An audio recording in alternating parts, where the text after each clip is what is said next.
कि गंभीर परिणाम भुगतने होंगे, लेकिन व्लादिमीर पुतिन के भी अपने दावे हैं। उन्होंने भी साफ तौर पर कह दिया है कि वो यूक्रेन पर कब्जा करके ही मानेंगे।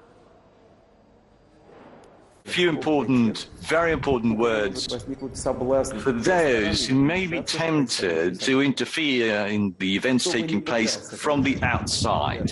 Whoever tries to interfere with us, let alone create threats for our country, for our nation, must know that Russia's response will be immediate, and it will lead you to such consequences that you've never faced before in your history. We are prepared for any development. All the necessary decisions have been taken. I hope my call will be heard. आज हम और ज्यादा प्रतिबंध, उन पर कड़े प्रतिबंध लगाने वाले हैं और निश्चित रूप से रूस की अर्थव्यवस्था पर इसका भयंकर प्रभाव पड़ने वाला है और दीर्घकालिक अवधि में रूस के ऊपर इसके काफी प्रभाव पड़ेंगे और अमेरिका निश्चित रूप से अपने सहयोगियों के साथ मिलकर इन प्रतिबंधों को आगे बढ़ाने वाला है। 27 सदस्यों की यूरोपीय यूनियन ने और हमारे साथियों ने, जापान ने, ऑस्ट्रेलिया, न्यूजीलैंड, सबने फैसला किया है कि हम सब मिलकर प्रत्युत्तर देंगे।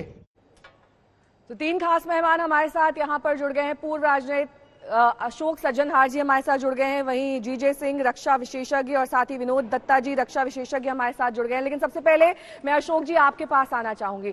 अशोक जी, जिस तरीके से अमेरिका लगातार ये कह रहा है कि गंभीर नतीजे रूस को भुगतने होंगे, लेकिन ये तो पोस्ट वॉर नतीजे होंगे ना, प्री वॉर नतीजे तो कुछ भुगते नहीं। रूस पूरी फुल फ्लेजेड फोर्स के साथ यूक्रेन पर अटैक कर रहा है, नॉर्थ ईस्ट साउथ सब जगह से प्रहार किया जा रहा है, जिसके नतीजे यूक्रेन की जनता को, उसकी आर्मी को, सबको भुगतने पड़ रहे हैं। ऐसे में एक प्रीएम्प्टिव एक्शन तो कम से कम यूएस को लेना चाहिए था।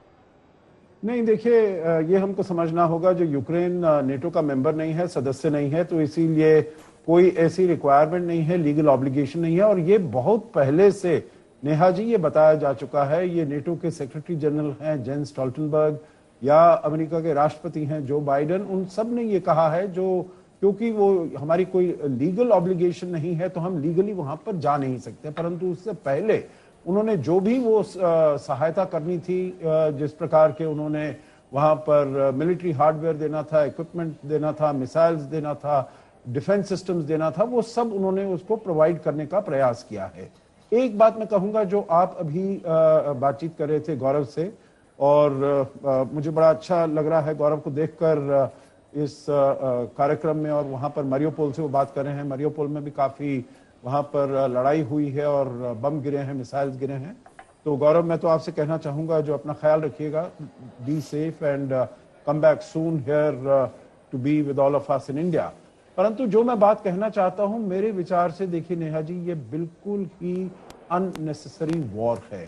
अगर राष्ट्रपति पुतिन कहते हैं, ठीक है, उनकी जो रिक्वायरमेंट है, उनकी जो कंसर्न्स हैं, वो जेन्युइन है, परंतु मेरे विचार से उसके लिए लड़ाई करने की, और इतना जो आप देख रहे हैं, पूरे यूक्रेन को उन्होंने एकदम ध्वंस कर दिया है, एकदम उसको डिस्ट्रॉय कर दिया है, और उसको पता नहीं कितने बिलियन डॉलर्स का और कितने जाने वहां पर गई हैं। अभी तो ये शुरुआत हुई है, और कितनी जाने गई हैं, कितनी जाने जाएंगी। मेरे विचार से ये बिल्कुल जरूरी नहीं था।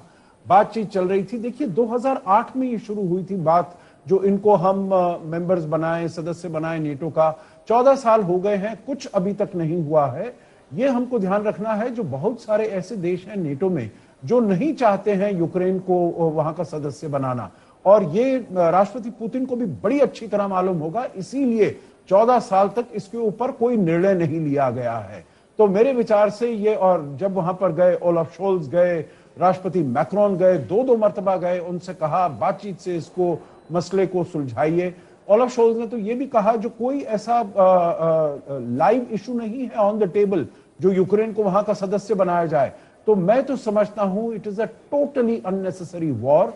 ये राष्ट्रपति पुतिन का अपना, उनकी जो एरोगेंस है, उनका ह्यूब्रिस है, उनका टू प्रोजेक्ट उनकी जो अपनी सेल्फ इमेज है as a really he is coming across as a megalomaniac, जो पूरी दुनिया को ये बताना जो वो कितने पावरफुल हैं और रूस कितना पावरफुल इमर्ज होकर आया है।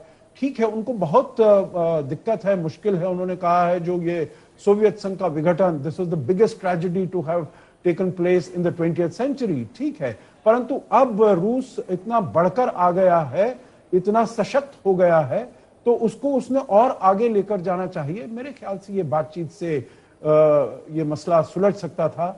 और जो ये थोपा है, जो ये मणा है राष्ट्रपति पुतिन ने पूरी दुनिया पर, पूरे यूरोप पर, और इसका असर हम सबको देखने को मिल रहा है। आपने देखा है तेल का दाम कितना हो गया है, ब्रेंट क्रूड 104 पहुंच गया था 90 के आसपास से।